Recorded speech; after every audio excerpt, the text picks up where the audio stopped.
This meeting of the Ripon Area School District Board of Education has been properly noticed in accordance with the open meeting law in State Statute 19.84 and related legal references. Our vision, one of Wisconsin's finest school districts, fostering excellence for all through innovation.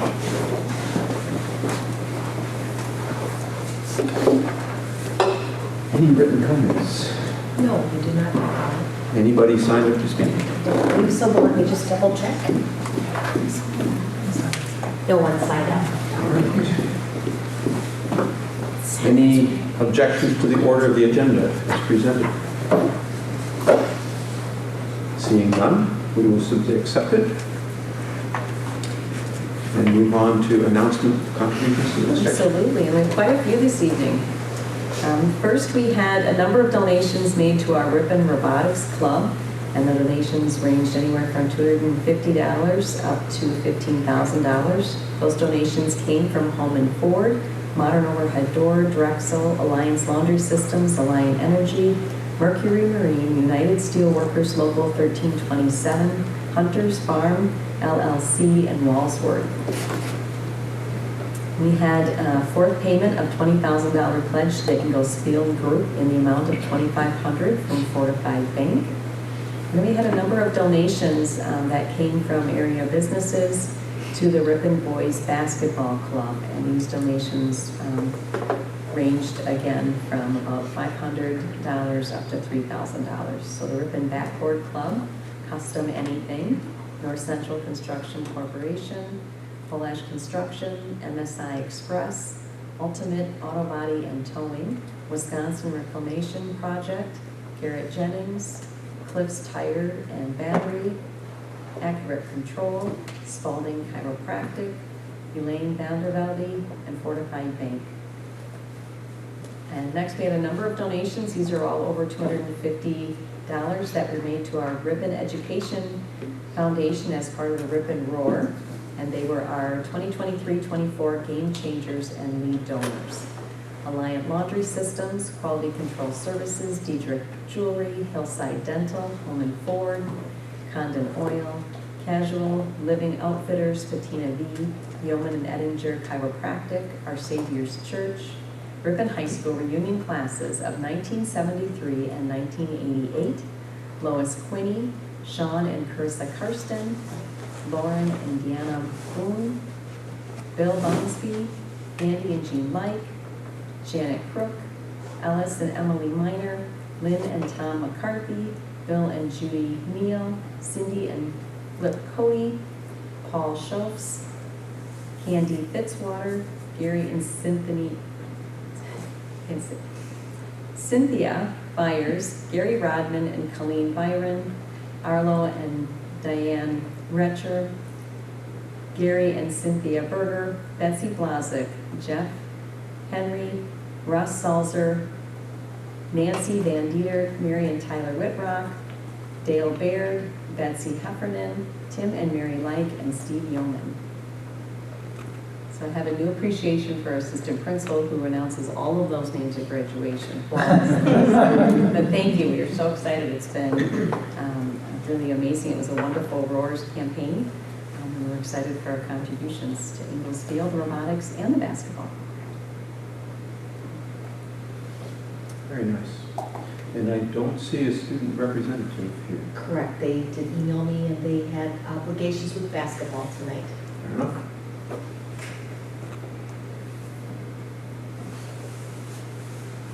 So we'll move on to new business, and the first item is to consider approval of the academic and career planning guide for 24-25. Is there a motion to put it on the floor?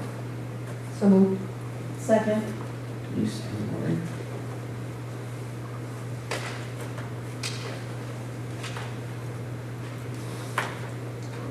Any discussion?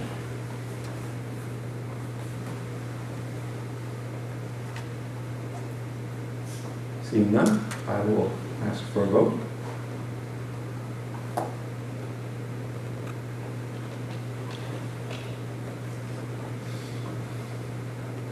And it passes unanimously. Moving on. Next item is to consider approval of new course proposals for Ripon High School. There are several there. Is there a motion to approve the new course proposals? Motion to approve. Second.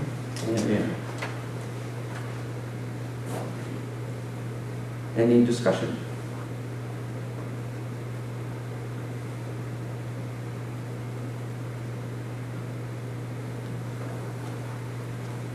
Anybody know how long it's been since speech? I would have to look back at. Just other curious. I mean, books. there It's was been a especially, while. there was always speech when I was in high school. I'm excited to see it come back. Certainly very happy Yeah. to see that. Yeah, well, and don't you have to have that in college? I mean, at least when I went. You don't have to, but almost, Yeah, it's recommended for all Yeah. different things. All right, I will call for a vote on that one too.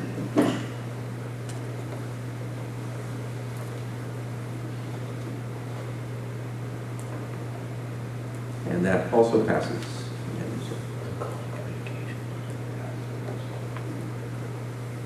Consider approval of 2024 roofing projects. We had talked about these a little bit. Is there a motion to approve the, it's a fairly complicated motion here, but basically to approve the roofing proposal? Second. And Amy? For Carrie. Gary? Gary, thank you. My ears don't work as eyes. Any questions, any comments? I just appreciate all the work that went into these proposals and all the thought. I mean, I know it's been in the works for a while, but still, these are big projects, so I appreciate the work that you did in your team. Yeah, I'm so glad we have this nice rotation where we actually can rely on having roofs that don't leak all the time. And having that Fund 46 figured out was great. So, I'll call for the vote.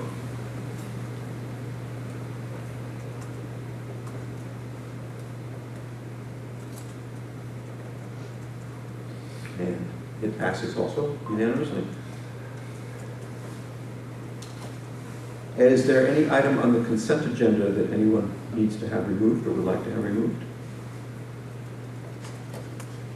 If not, I'll take a motion to approve the consent agenda.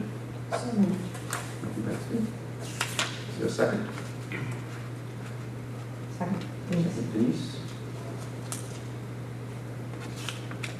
You may vote.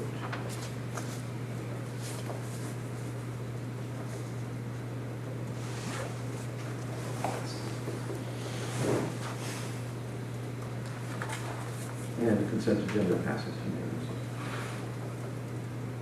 So we move on to possible upcoming action items. And the first one is to consider approval of a request from the State of Wisconsin Department of Natural Resources to make an offer to purchase tax parcel number 014055201. It's kind of interesting that we didn't know, I take it, we didn't know we owned that land? And they didn't know we owned that land? Yeah, true, both. Okay, That actually happens more often than what you would think in real estate. okay. I mean, maybe not so much connected to a school, but there's. So anybody have any questions for Jonah or any comments about this proposed sale? 0.44 acres. It is currently prairie or becoming prairie. And DNR would like to regularize things, I guess is the best way to say it. Doesn't change the tax status, there's no tax on it now, won't be any tax on it. doesn't the district have to have land sales approved at an annual meeting? We have blanket permission, Oh, I and we missed passed at the annual meeting. I was absent for that. Thank you. So this was not the kind of That's thing, that you mentioned. this wasn't the kind of thing that was actually aimed at, but it fits very nicely, so we can just regularize the position. Thank you. All right, if there aren't any more questions. If there are any, of course, this will come up again next month. Otherwise, we'll move on. And we have the 2024-2025 school calendar. Anybody have any questions about it or comments about it? Very very similar to what we had in previous years. We did send out a survey to staff regarding August, just because of the way the days laid out. If we did it like we did last year, they would have been starting on the 12th, which just seemed really early. But we did do a survey because it packs a lot in those 2 weeks. And I think that'll be a little bit of a marathon for staff, but we wanted to give some input. And it was about 70 to 80 was kind of the breakdown in preference of this one. And then the other question came with regards to summer school. Summer school looks a little bit different. We've typically done the 5 weeks all the way, Monday through Friday. And the request was to end it a little earlier, which we were able to accomplish by 1 day. And then it starts right away when school ends. And that again had about that same margin of approval. And we asked staff who were likely to teach summer school or had taught summer school in the past to respond to that. So.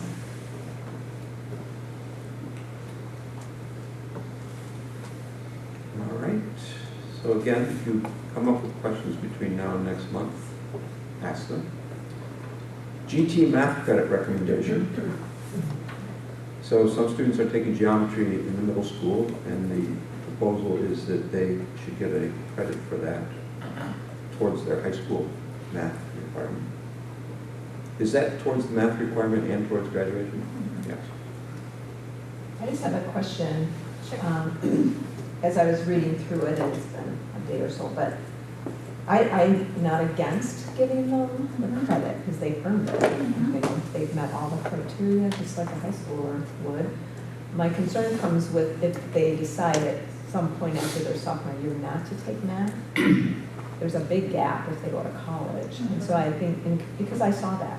Yes. And so I would be concerned if there was a hurriedness to get through the math and then just to get through it. I think part of this is, and I did speak with Jessica about that as well as our counselors, that it would be a conversation with the students, especially considering the pathway that they choose. If they are thinking about post-secondary and especially something like math or science, it would be important to definitely counsel them of the importance of continuing with that math track.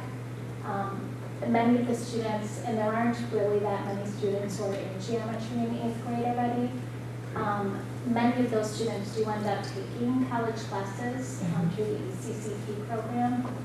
I kind of figured. To kind of fast track them right through their college math credits as well. Okay.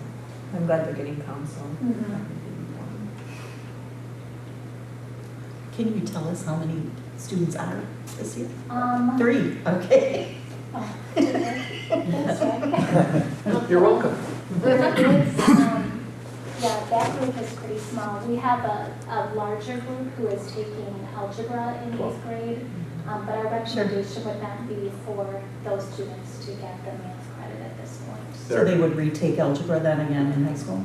They wouldn't have to Or retake it. They would take, they would do geometry, algebra 2. Okay, and then- just continue. There's 12 of them. 12? Thanks, Rick. Rick, do you know how, just on average, how many kids are in geometry in 8th grade? This is kind of like my first year that I've seen it. Okay, so this is a brand new thing. Yeah, it says it hasn't very often. The first group that I know, Yeah, because that I think this is the first group that I class, the 7th, 8th grade class started when Kyler was there. Correct. And I don't think that was existed before that. So they took algebra in 7th grade. Yes, Is that a prerequisite? because they moved up in 3rd And in grade. 6th grade, they took 7th and 8th grade The compact. compact. Okay. And in 3rd grade, they took 3rd and 4th grade as well. Those three.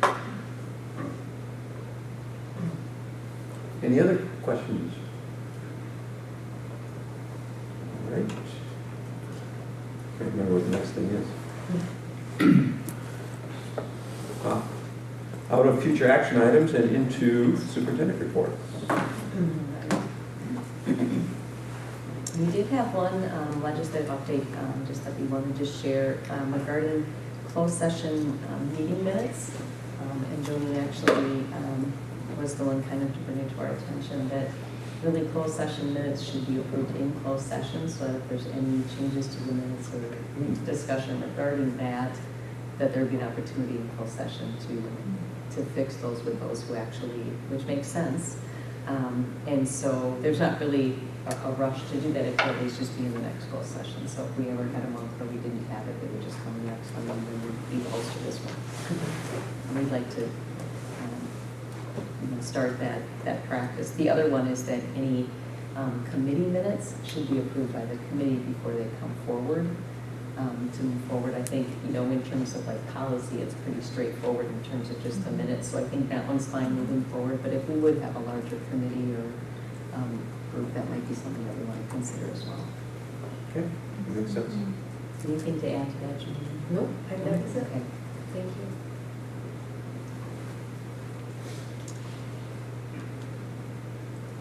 And next is just to appoint a delegate for the delegate assembly.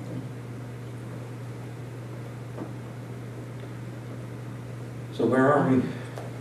We with had thought respect to that? possibly that Nicole would do that. She's not able to attend now, so we need to consider someone else. Oh, she's not able to attend again. Okay. So if it feels we have engaged with you because we're talking about it, that's Okay. fine. So is there anybody who is interested? And that is planned to do. Tom's done it before. Someone else wants to. All right. Consider yourself appointed, Tom. Thank you, Tom. Well, Thank you. Thank you very much. All right, we move into teaching and learning reports. Curriculum department highlights for November. Anybody have any comments or questions?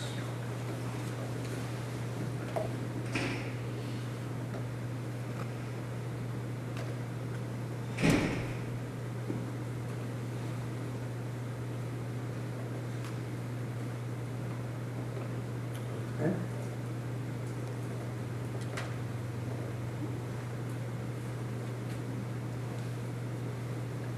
Food service interim budget report. Any comments or questions about the food service report?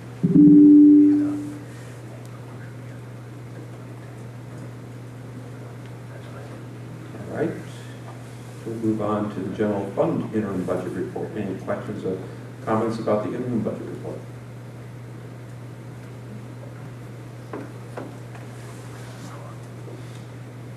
All right. Must be the holidays. So we have the summer school 2023 financial report. Any questions about that one? I have a question. Good. That always used to be a money maker, our summer school. And I see now we've lost money a couple of years, just recently. Why is that? Well, one thing that we knew we thought we were going to lose money at because we raised wages in the summer.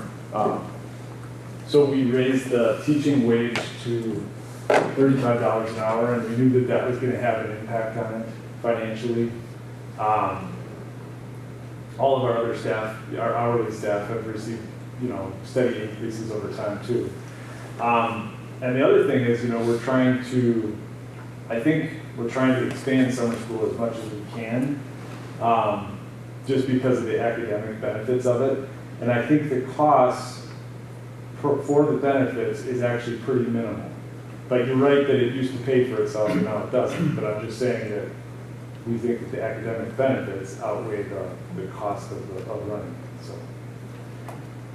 Do we still have, I think they're called enrichment classes, are there less of those offered now? I can speak to that, Jim, if you don't mind. Actually, we do still offer a substantial number of enrichment courses. I guess one thing I would add is that, as Jonah said, the impact of summer school, we really are trying to reach students who need that additional intervention support. So we have added staff that does include interventionists, which are smaller class sizes. So that is partially part of the impact, I think, of the overall financial picture too. We have more staff with the interventionists, but we certainly do offer the enrichment opportunities paired with that as well. Thank you. This summer, one of the interesting ads was like the tennis program, which actually students were able to do things in the afternoon. kids involved. So our total numbers have, the last 3 years have been significantly higher than they used to be, but we're holding steady on the FTE, right? It's just, so really, in a sense, we're expanding in some ways, but in other ways, we're not expanding, we're just holding steady. Is that because students don't do as much summer school, so there's more kids, but they're not doing as many minutes of summer school, or what? What I mean by like expanding it, like there was an ACT prep course this year for the first time. There was that tennis afternoon course. There was, we're trying to, what I mean by expanding is just like we're trying to offer as much as we can. We do, you know, have somewhat of declining enrollment, but the reason why it grew so much over the last 3 summers was when we added those August start days on the 30th and 31st. So that was, that actually had minimal costs because our teachers were already under contract, and it just shifted the days over. And there were some additional costs with our hourly staff and transportation and so on. But it was actually a really brilliant move, and I think it was Dr. Whitrock's idea, and I think Well, that I like there's a those two school sentences. district. that's It trying actually to was something imitate that us. happened out of COVID that we were able to continue with and put it into our calendar. We did that soft start, but we didn't want to take that as a full academic day because we count every minute and you would have half the kids not there on a full day. Plus with virtual snow days, we know that that's a little different than a regular snow day, or if we ever would have, and we hadn't in my time ever had to make up a day in the summer. So we just feel like we're really maximizing our time with students by doing it this way and allowing teachers a chance to work with, like at the elementary, they work with half of the kids one day and then half the next. And so kids just get a little softer start and more attention. And so that's helped a lot. Yeah, I was just trying to figure out why we went from, 800 students That's- to yeah. 13 to 1,500 students, and yet The our FTEs. FTE stayed virtually flat, and that was confusing me when I looked at this. So I guess that helps It's a explain. lot more students that are there for those 1 or 2 days. Right. So that helps explain this. Any other, yeah, go ahead, Tom. On page 2, it's summer school student membership. It's in the 20s, 30s, and 40s. Is that figured differently than, you're not counting each student? Correct, yes, so it's like, so they calculate how many minutes are in a school year, and they say, okay, all of the student minutes that you've earned throughout the summer, divided by that annual total, and then they multiply it by 40%. So then they give us a number, like the 27 or whatever it is this year. That number actually counts as like 27 students in September. It's like we have 27 more kids in our school district because we ran summer school. That's kind of how it figures into the September count. Okay, thank you. Does anybody know what happened in 2014? Yeah. It'd be nice to know if we could replicate that. Yeah, I don't know if it was, 2014? Where? If you look at the history of summer school student membership, there's a peak of, instead of the 28 that we've been running around, it was 45 students in September. And I had just for 1 year, What happened then? just took off, and I have no I idea think why. that was some of how we were counting things and maybe not counting it exactly how we should. So we made that a little inflated and it's more accurate, the count now than what it was then. Okay. If I remember that. Yeah, I'm not sure. Any other questions for I think it was with swimming. And was it There are no more questions. We'll move on to the board highlights. Anybody have anything to say about the various school board highlights?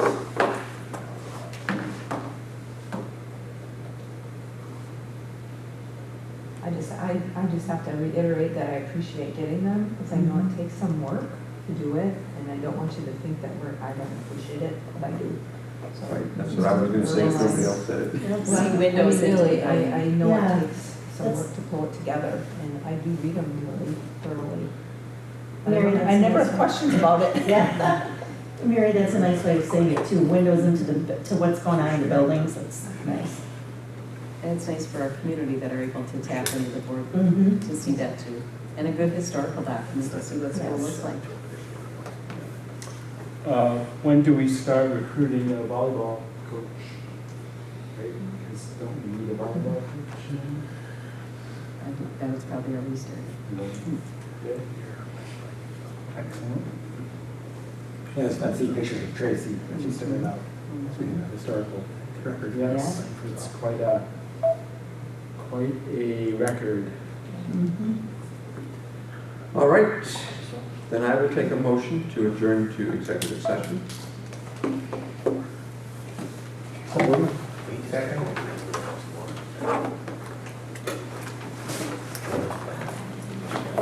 You can vote on the motion. Purely. Purely.